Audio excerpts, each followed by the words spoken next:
Macky Sall dañu ko defoon combat di ko dem nañ sax ba di ko jaxaseeg sax kilifa diine yi di wër ci kër kilifa diine yi naan leen Macky Sall dafa bëgg dagan lu jëm ci wàllu homosexualité fii au Sénégal ba pratiquement ci élection yi bu ñu ne Macky Sall bu pertee 15% loolu bokk na ci élection yi même bu fekkee moom bokkul mais ki nga xamante ne moom moo nekkoon Amadou Ba jiite woon APR ci élection yi moom loolu bokk na ci li leen gën a xañ boog seen présidentielle bi ñu jógee nii mais ki nga xamante ne moom moo toogoon wax comme li ko Cheikh Thiam waxee que su ma duñ jëlee réew mi ñun li ñu njëkk a def mooy dugal loi bi pour ñu criminaliser ko.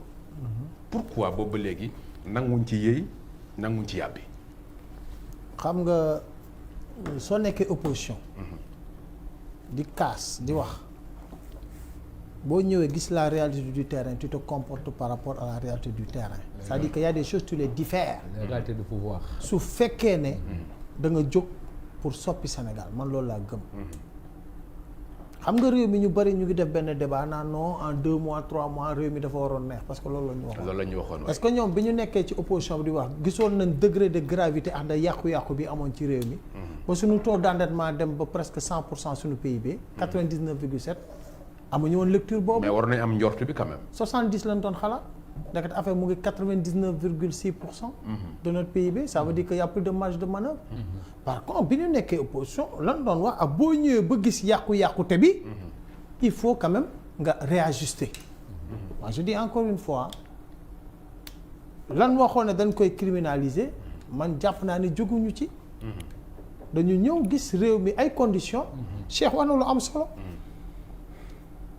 tey jii ñi nga xam ne ñoo nekk mettre suñu économie sous perfusion. ñooñu tey am na comportement booy am ak ñoom. mais ñu dagg perfusion bi. léegi quand on est intelligent. ou économiquement quand on est bien calé. qu'est-ce qu'on doit faire ça veut dire que aujourd'hui il faut nga jël benn planification bi. redresser liggéeyaat liggéey sa réew ba mën a téye sa bopp. am sa souveraineté quand on parle de souveraineté alimentaire de souveraineté économique et cetera c'est pour moomal suñu bopp bu mu moomalee suñu bopp lu ñu neex mën nañ ko def. maintenant nag y a de ces débats ak wax ju bëri yëpp c'est politique. mais c'est pas technique. te am réew bu la ko dénkee avec experts yi toog nit ñi toog doo jël yenn décisions yi à la hâtive. quel que soit nag loo ko bëgg a def ak loo ko yàkkamti def. parce que il y va de l'avenir du pays. donc c'est tout le temps la politique alors. mais politique la kii nan woon. da ngay wax loo xamante ne xam nga ne lii mënul ne. non mais da nga koy campagne ba jël réew mi. non ñii moom bi ñu wax loolu xamuñu woon. attends ma wax la képp ku ñu wax loolu bu fekkee de bonne foi xamuñu woon de. déglu maa la wax lii Cheikh tu peux pas dire ça ñu bari nga loo leen wax loo xam ne tu xamu peux leen pas dire ça. aujourd'hui ñu bari ñu ngi dem campagne ba ci local yi passé di nga wax yoo xam ne boo ñëwee carrément ba toog ci chaise bi la réalité est tout autre. maintenant il faut s'adapter par rapport à li nga fekk. na ma di dëgg yow ci lii passé mës nga xalaat ne tey jii gars yi ñu ngi toog de cette manière là sur des milliards que ces scandales là tey bi ñu ko génnee ñëpp a téye seen gémmiñ. pourtant bi ñu nekkee ñun di xeex dans l'opposition on a xamoon nañ ne gars yi caxab-caxab mais pas à ce niveau là pas à ce degré là. moo tax ma ne il faut que même politique bi nañ ko doon defee ñu xaw ko soppi jiital réew mi yaa ngi wax mën sa réew xam nga moom sa réew. ma réew. mais il faut ñu jiital réew mi nag mooy. c'est pas parce que dañ taxawoon ne dañ koy criminaliser bu ñu ñëwee rek que bu ñu automatiquement dañ koy def sans pour autant voir les réalités voir les conséquences immédiates gars yi dañ leen fal mandat wu 5 ans. nan moo di dëgg rek 2 ans moo ci des. man li ma gëm ba gëm mooy kenn bëggul homosexualité kenn gëmu ko et le discours a été très clair partout maintenant nag que les gens sont là. pompe air sénégalais yi ci un sujet boo xam ne ñëpp xam nañ position leader yi man pour man du noonu man li ma gëm ba gëm mooy que aujourd'hui on a teg nañ ay nit ci kanam nañ leen bàyyi ñu doxal ñu liggéey. mais est-ce que waru ñoom aussi franc parler aussi comme ni nga ko expliqué nii ñoom ñu toog waxee ko noonu. waxee ko c'est loolu mooy problème bi ni nga ko expliqué nii. waaw que bi ñuy wax loolu ñun xamuñu woon réalité yi lan la. donc il fallait aussi ñoom bu ñu jëlee réew mi ñu toog leen doon wax ci affaire criminalisation de l'homosexualité aussi. ndekete li ñu xalaatoon du loolu. maintenant bàyyi la ñu xool nan lañ koy régler mais en attendant les priorités sont ailleurs comme ni nga amee franc parler bi nii. Yves yow bi lay jël ci kër gi. bi ngay ñëw conditions yi gisoo yow yaa créé lii. def un plateau imaginatif. qui met à l'aise les invités. mais bi ngay ñëw boo indi woon sa esprit créatif. jëm ko teg épouser ko ba am lii. doo ko def. c'est-à-dire que quand tu es dehors. tu analyses comme il l'a dit tu analyses rek par rapport à données yi ngay am. ak li ngay percevoir. mais boo ñëwee ba dugg ba ci biir les réalités peuvent être tout autres les réalités peuvent être beaucoup plus graves. non mais monsieur Guèye là je vous coupe je suis pas d'accord. ok bi muy ñëw am na loo xam ne waxu ko balaa muy ñëw. lan si comme lan.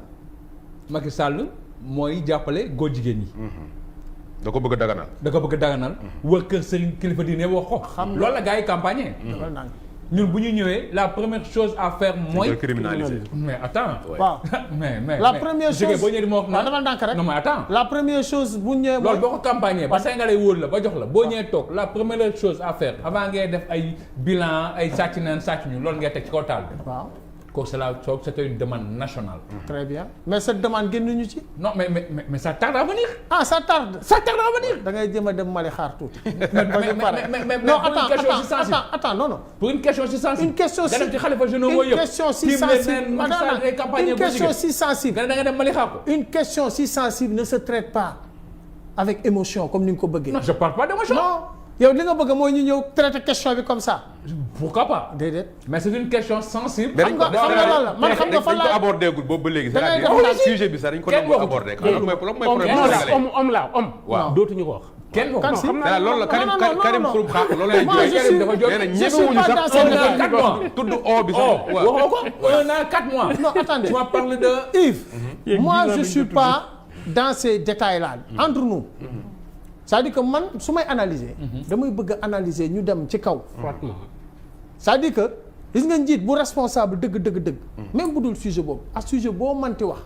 soo ñëwee conditions yi permettre sa responsabilité mayu la nga ciy xuus. wala ne maa ko dama koy def. gis nga loo ci fekk comme conséquence ñun ñëpp lay c'est la responsabilité nan dem ndànk.